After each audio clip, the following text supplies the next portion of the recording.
Bonjour à tous, bienvenue dans cette nouvelle vidéo. Donc là, c'est une vidéo assez particulière. Ce sera la fin des Godzilla de l'ère Showa que je vais vous parler.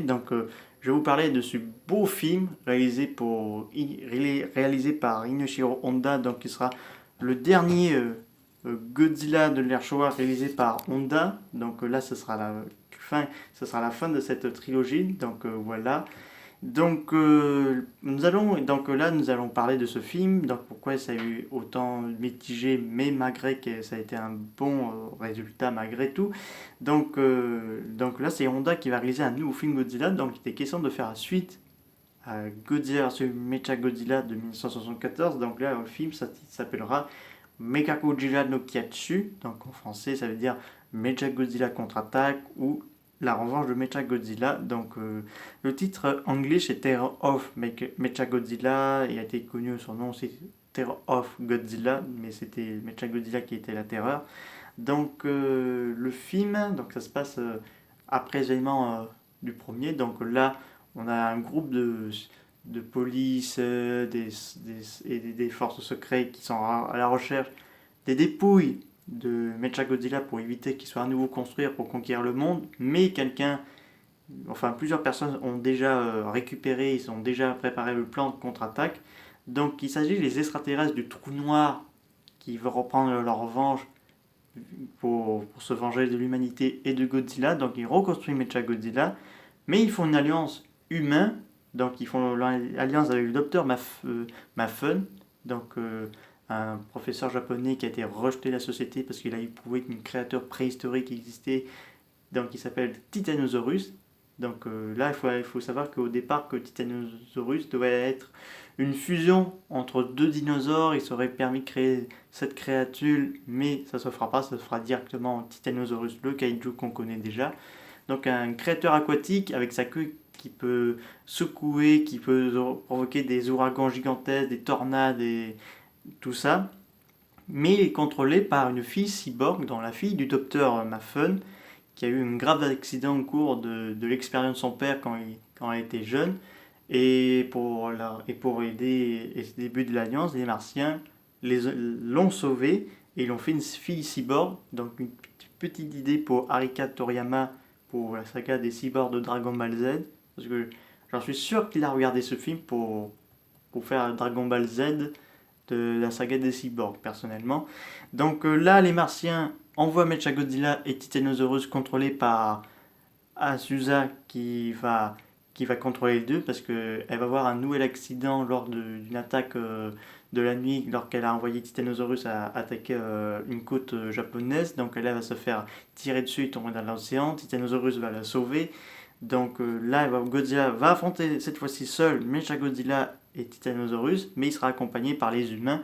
Ils ont trouvé le point faible pour Titanosaurus et pour tenter d'arrêter les Martiens. L'action, ça fait penser à du Kamen Rider, personnellement. L'action des policiers, des Martiens, c'est clairement un clin d'œil Kamen Rider, peut-être même pas Bioman, mais plutôt du Sentai, quelque chose comme ça, parce que l'action est vraiment rapide. Ils sont en quête de quelque chose, parce que il y a eu l'un des sous-marins qui était attaqué par quelque chose, donc on ne sait pas comment ce qui s'est passé. Voilà. Donc c'est le dernier film de Inoshiro Honda, donc c'est normal que c'est le père de Godzilla qui termine cette saga de l'ère Showa. Mais il faut savoir, ce sera le dernier film pour Akihiko Hirata qui avait fait le rôle du personnage gentil. Et là, il revient, mais il joue pas le même personnage. Il joue un nouveau personnage, cette fois-ci de méchant, mais il joue super bien, mais vraiment excellent acteur. Je pense que c'est une personne qui est partie beaucoup trop tôt, parce qu'il faut savoir vers les années début 80, il était prévu pour jouer un rôle dans le retour de Godzilla de 1984. Malheureusement, il décède à cause d'un cancer. Donc c'est quelqu'un qui est parti vraiment trop tôt. J'aurais bien voulu le rencontrer et tout ça, malheureusement, c'est pas pu. Et donc le personnage du Titanosaurus, il est génial. Personnellement, il est génial. On voit qu'il est contrôlé, il n'est pas forcément méchant, il est juste contrôlé par une fille qui est malheureusement contrôlée par de mauvaises ambitions et tout ça, et qui reviendra très très très longtemps, parce qu'est-ce qu'il faut attendre la série Godzilla Singular Point, qu'ils annoncent que Titanosaurus va revenir.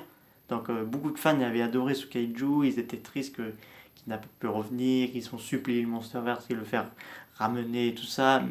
Mais la Toho a décidé de le faire revenir, donc ça c'est super. Mechagodzilla revient avec de tout nouveaux pouvoirs, parce que dans le premier, Godzilla détruit la tête de Mechagodzilla. Et là, dans ce film, il détruit la tête, mais la tête bouge toujours, et le corps bouge toujours parce qu'il est manipulé par Asusa qui le contrôle. Alors, je vous conseille de regarder la version japonaise parce que la version américaine, elle est vraiment dégueulasse, vraiment très moche. Donc, vous avez la version japonaise et la version italienne. Donc, le titre italien, c'est District Kong de la Tira Empiricolo. Il n'y a pas King Kong, mais c'est comme ça. Parce que la version américaine a une mauvaise couleur et c'est hyper moche. Parce que certaines images sont trop. On ne voit pas vraiment beaucoup.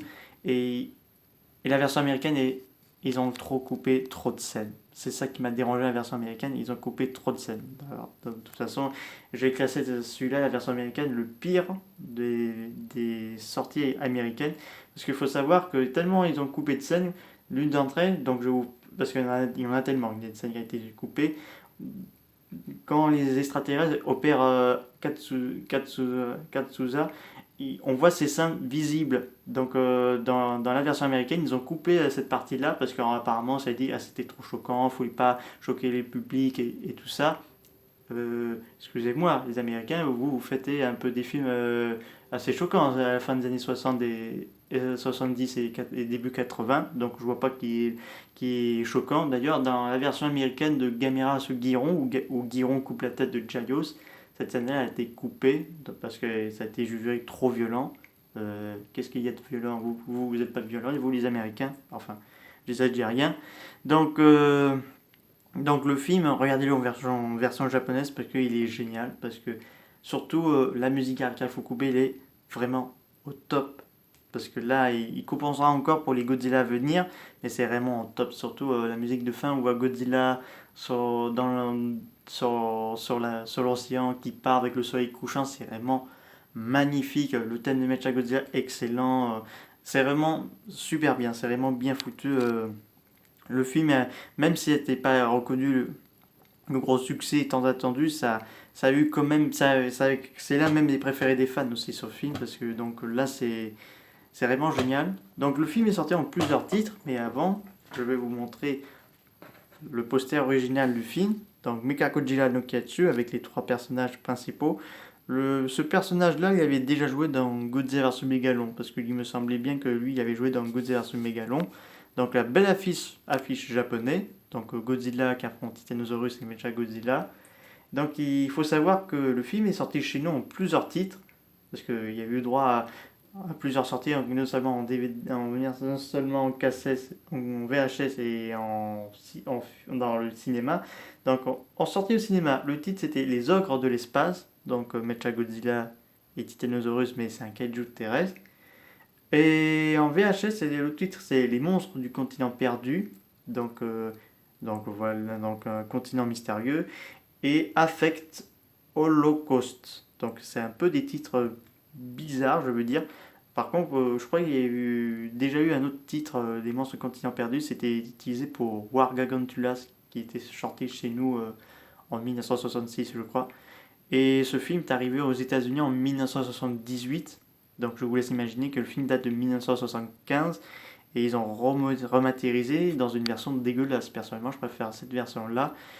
Et donc parce que c'est vraiment un film vraiment super. J'avoue, c'est l'un de mes préférés parce que la version japonaise, elle est plus magnifique, quoi. La version américaine est vraiment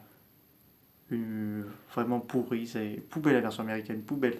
La version japonaise, gardez-le parce que c'est vraiment génial. C'est nos amis italiens qui nous ont sorti cette perle rare. Donc c'est vraiment génial qu'on puisse avoir aujourd'hui de nos jours. Parce que quand même c'est un excellent film et le Godzilla est vraiment génial. Donc c'est la fin des Godzilla de l'ère Showa. Donc Godzilla va prendre une bonne retraite, mais il reviendra dans très bientôt. Comme c'est le cas aussi de notre époque, il a eu pris une retraite et là ils ont décidé de ressusciter le dieu de la destruction et le protecteur de la Terre. Donc voilà, donc bientôt je commencerai à faire les Godzilla de l'ère ICI. Donc ça m'a fait plaisir de partager de ce chef-d'œuvre magnifique. Je vous dis à très bientôt. N'hésitez pas à me mettre des commentaires. Je vous dis au revoir.